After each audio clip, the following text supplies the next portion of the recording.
Hello, Eravikulam national പാർക്കിൻ്റെ കാഴ്ചകളാണ് ഞാൻ ഈ വീഡിയോയിൽ നിങ്ങളായി ഷെയർ ചെയ്യുന്നത്. ഇരവികുളം നാഷണൽ പാർക്കിൻ്റെ ടിക്കറ്റ് കൗണ്ടറിൽ നിന്ന് ടിക്കറ്റ് എടുത്ത ശേഷം പാർക്കിൻ്റെ തന്നെ ബസ്സിൽ നമുക്ക് പാർക്കിൻ്റെ അകത്തേക്ക് എത്തിച്ചേരാവുന്നതാണ്. സ്വകാര്യ വാഹനങ്ങൾ അകത്തേക്ക് കയറ്റി വിടുന്നതാണ്. അത് ചില പെർമിഷൻസും കാര്യങ്ങളൊക്കെ എടുത്തു കഴിഞ്ഞാൽ സ്വകാര്യ വാഹനത്തിൽ നമുക്ക് അകത്തേക്ക് പോകാൻ പറ്റും. തേയിലക്കാടിൻ്റെ അകത്തൂടെയുള്ള യാത്രയ്ക്ക് ശേഷം പാർക്കിൻ്റെ പാർക്കിംഗ് പോയിന്റിലെത്തും. ഇവിടെ നമുക്ക് ചായയും കാപ്പിയും കുടിക്കാം. പാർക്കിൻ്റെ തന്നെ ഒരു ടീ കൗണ്ടറും കാര്യങ്ങളൊക്കെ ഇവിടെ ഉണ്ട്. അവിടെ ഞങ്ങൾ ചായ കുടിച്ചു. നല്ല തണുപ്പാട്ടോ, അവിടെ നല്ല കോടമഞ്ഞൊക്കെ ഉള്ളൊരു സമയമായിരുന്നു. ഞങ്ങൾ ചെന്ന സമയത്ത് ചെറുതായിട്ട് മഴയും ഉണ്ടായിരുന്നു, അതുകൊണ്ട് നല്ലൊരു ക്ലൈമറ്റ് ആയിരുന്നു. അങ്ങനെ ഞങ്ങൾ പാർക്കിൻ്റെ വാക്ക് വേ ഉണ്ട്. ഈ വാക്ക് വേ നമുക്ക് കുറച്ച് മുകളിലേക്ക് ഇങ്ങനെ നടന്ന് കയറി പോകാൻ പറ്റും. നല്ല രസമാണ്. കയറി പോകുമ്പോൾ മഞ്ഞൊക്കെ വന്ന് നമ്മളിങ്ങനെ മൂടും. ഞാനും റൂംമേറ്റും കൂടി പോയിരുന്നു. ഞങ്ങൾ രാത്രി പെട്ടെന്നുള്ളൊരു യാത്രയായിരുന്നു, പ്ലാനിങ് ആയിരുന്നു. രാത്രി പെട്ടെന്ന് അങ്ങനെ മൂന്നാർ പോകാമെന്ന് പറഞ്ഞു. അങ്ങനെ ഞങ്ങൾ രണ്ടുപേരും കൂടി ബൈക്ക് എടുത്ത് നേരെ അങ്ങ് പോകുന്നു മൂന്നാറിലേക്ക്. ഇവിടെ നമുക്ക് പൈസ കൊടുത്തു കഴിഞ്ഞാൽ ഇതുപോലത്തെ ഇലക്ട്രിക് വാഹനങ്ങളിൽ അവർ പാർക്ക് ചുറ്റി കാണിച്ചു തരുന്നതാണ്. നല്ല രസമാണ്. നല്ല ഫുൾ കോടമഞ്ഞിൽ മുങ്ങിയിരിക്കുന്ന ഒരു സമയമായിരുന്നത്. ഒരുപാട് സഞ്ചാരികൾ പല ഭാഗത്തു നിന്നായിട്ട് ഇവിടേക്ക് വന്നിട്ടുണ്ട്. അങ്ങനെ പോകുന്ന സഞ്ചാരികളൊക്കെ കാണാൻ പറ്റും. മുമ്പ് ഒത്തിരി തവണ അവിടെ വന്നിട്ടുണ്ടെങ്കിലും ഇവിടുത്തെ ഈ നടപ്പാത ഇതിലൊക്കെ നടക്കുമ്പോൾ പ്രത്യേക രസമാണ്. വല്ലാത്തൊരു ഫീലാണ്. നമ്മളിങ്ങനെ എന്താ പറയുക, അത് അറിയണം.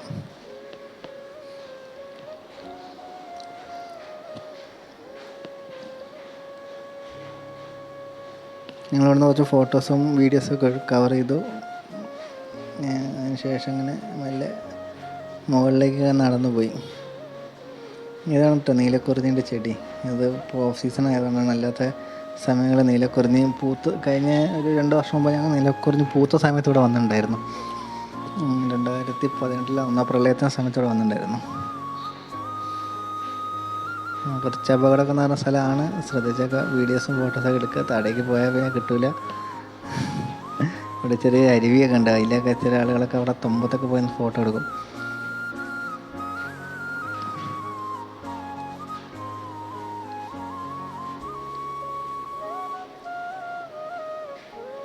ഞങ്ങൾ മുകളിലേക്ക് പോകുന്ന സമയത്ത് ഒരു വരനാടിനെ പോലും കണ്ടിട്ടുണ്ടായിരുന്നില്ല. ചില ആളുകളൊക്കെ നമ്മൾ ചോദിക്കാറുണ്ട്, മുകളിൽ വരനാടുണ്ടോ എന്ന് ചോദിക്കുമ്പോൾ കണ്ടില്ലെന്ന് പറയും. ഞങ്ങളും വരനാടിനെ കാണാൻ പറ്റില്ല എന്നുള്ളൊരു വിഷമത്തിലാണ് മുകളിലേക്ക് കയറിപ്പോയത്. തിരിച്ചു വരുമ്പോൾ വരനാടിനെ കണ്ടായിരുന്നു കേട്ടോ. അതിൻ്റെ വീഡിയോ പിറകെ വരുന്നുണ്ട്. അതായത് ഞാൻ പറഞ്ഞ അരുവി. ഈ അരുവിയിൽ ഇത് മഴക്കാലത്താണെങ്കിൽ ഒത്തിരി വെള്ളം വരും ഇതിൻ്റെ അകത്തൂടെ. ഇത് മേലേക്ക് നോക്കുമ്പോൾ നല്ല ഭംഗിയാട്ടോ, നല്ല പ്രത്യേക വ്യൂ ആണ്.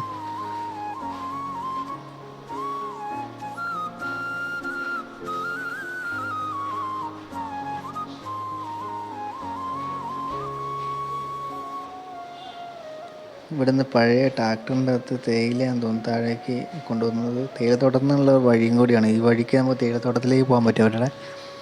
പിന്നെ ഇവിടെ കുഞ്ഞൊരു അമ്പലം കാര്യങ്ങളൊക്കെ ഉണ്ട്.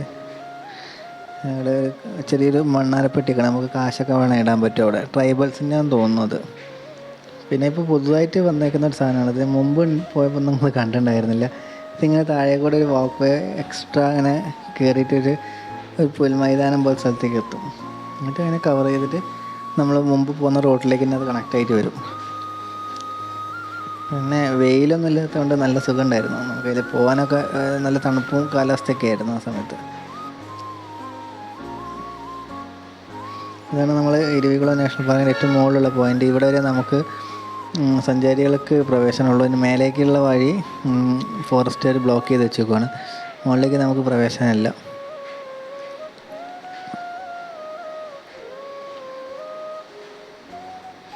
ഇതാണ് വരനാട്. ഞങ്ങൾ തിരിച്ചു വരുമ്പോൾ വരനാണ് കണ്ടത്. മുകളിലേക്ക് പോകുമ്പോൾ ഉണ്ടായിരുന്നില്ല. 1-2 എണ്ണമൊക്കെ ആദ്യം വന്നു, പിന്നെ ഒത്തിരി എണ്ണം ഇങ്ങനെ വഴിയിലൊക്കെ വന്നിട്ടുണ്ടായിരുന്നു. ഞങ്ങൾ തൊട്ടടുത്ത് പോയി ഫോട്ടോസൊക്കെ എടുത്തു. ഇതിനെ തൊടാൻ പാടില്ല എന്നൊക്കെ അവിടെ എഴുതി വെച്ചിട്ടുണ്ട്. ഫോറസ്റ്റിൻ്റെ ആൾക്കാർ ഇതിനെ ചുറ്റിപ്പറ്റി വരുന്നുണ്ട്, നമ്മൾ ശ്രദ്ധിക്കണം.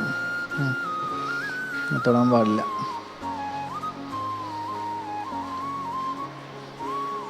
നല്ല രസമാട്ടോ, അവരെ കാണാൻ നല്ല പ്രത്യേക ഭംഗിയൊക്കെയാണ്.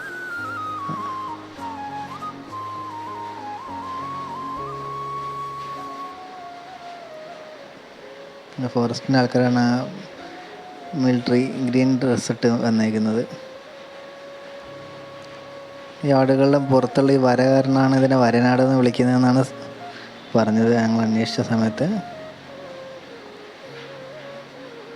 ഇവിടെ ഈ അരുവിയിൽ നിന്ന് വരുന്ന വെള്ളം നമുക്ക് ഇവിടെ പൈപ്പ് പോലെ ഇതിൽ വരും. അതിനൊന്ന് മുഖമൊക്കെ കഴുകി. നല്ല തണുപ്പാട്ടോ, നല്ല തണുത്തുറച്ച വെള്ളം, നമ്മൾ ഫ്രിഡ്ജിൽ നിന്നൊക്കെ കിട്ടുന്ന വെള്ളം പോലത്തെ വെള്ളം. പിന്നെ ഒരു രസമല്ലേ, അതുകൊണ്ട് മുഖമൊന്ന് കഴുകി വൃത്തിയാക്കി മെല്ലെ അങ്ങ് തിരിച്ച് താഴേക്ക് ഇറങ്ങി.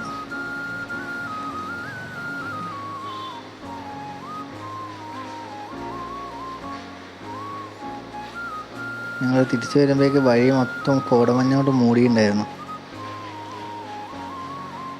ഇവർ ഈ വരനാടുകൾ ഈ പാറക്കല്ലിൻ്റെ മുകളിലൊക്കെ ചെരിഞ്ഞ പ്രതലത്തിലൊക്കെ നല്ല വൃത്തിയായിട്ട് നിൽക്കും. അവർക്ക് അങ്ങനെ കയറിപ്പോകാനുള്ളൊരു പ്രത്യേകതരം കഴിവുണ്ട്. പാറൻ്റെ മുകളിലൊക്കെ ചെരിഞ്ഞ പ്രതലത്തിൽ കൂടെ അവർ സുഖമായിട്ട് കയറിപ്പോകുന്നതാണ്.